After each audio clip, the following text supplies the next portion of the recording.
नमस्कार, royal kitchen कट्टा या यूट्यूब चॅनलवरती तुमचं मनापासून स्वागत आहे। महाशिवरात्रीनिमित्त सर्वांना मंगलमय शुभेच्छा।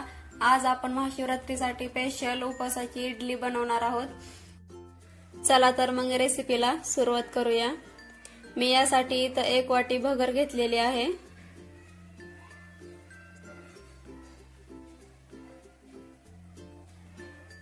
त्याच वाटीने एक अर्धा वाटी शाबू घेतलेला आहे।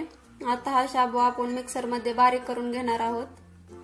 तुम्ही बघू शकता मी याची पूड करून घेतलेली आहे। आता हा बारीक केलेला शाबू आणि भगर आपल्याला आणखीन एकदा मिक्सर मध्ये वाटून घ्यायचे आहेत। मी इथं अगोदर शाबू वाटून घेतला, याचं कारण म्हणजे जर आपण दोन्ही पण एकत्र बारीक केलं तर शाबूचे जाडसरकण तसेच राहतात आणि भगर जास्त बारीक होते। त्यामुळे हे आपल्याला अगोदर शाबू बारीक करून घ्यायचा आणि नंतर दोन्ही एकत्र बारीक करून घ्यायचा आहे। त्याच वाटीने अर्धा वाटी दही घेतलेला आहे। दही हे आपल्याला जास्त थंड नाही घ्यायचं।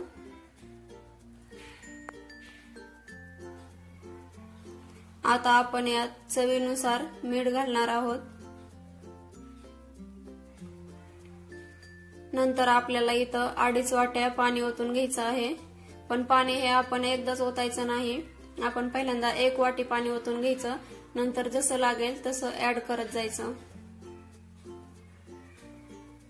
जर तुम्ही माझ्या चॅनलवरती नवीन असाल तर माझ्या चॅनलला लाईक, शेअर आणि सबस्क्राईब करायला विसरू नका।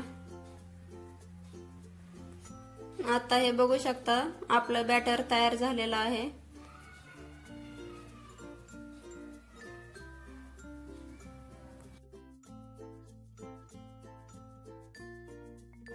आता मी इडल्या बनवण्यासाठी इडली पात्र घेतलेलं आहे। इडली पात्राला आपल्याला तेल लावून घ्यायचं आहे।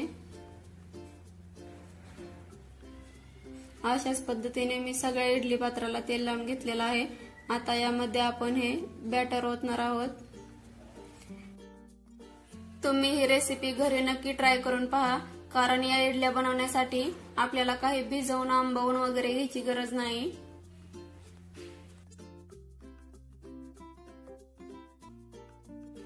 तांदळाच्या इडल्यापेक्षा या इडल्या लवकर होतात, जाळीदार बनतात आणि खायलाही एकदम टेस्टी लागतात। जर तुम्हाला भगर आवडत नसेल तर तुम्ही त्याच्या इडल्या बनवून खाऊ शकता।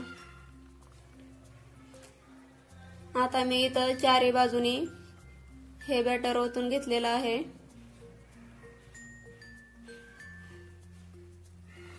आता इथं आपण 15 ते 20 मिनिटं मीडियम गॅसवरती इडल्या वाफवून घेतलेल्या आहेत। तुम्ही बघू शकता इडल्या आपल्या तयार झालेल्या आहेत। एकदम मस्त फुगलेल्या आहेत आणि पांढऱ्या शुभ्र झालेल्या आहेत। इडल्या काढण्यासाठी आपल्याला जास्त घाई नाही करायची, याला थंड होऊन द्यायचं, नंतरच या इडल्या काढून घ्यायच्या। तुम्ही बघू शकता थंड होऊन जर आपण इडल्या काढून घेतल्या तर एकदम गोल आकारामध्ये आपल्या इडल्या निघतात।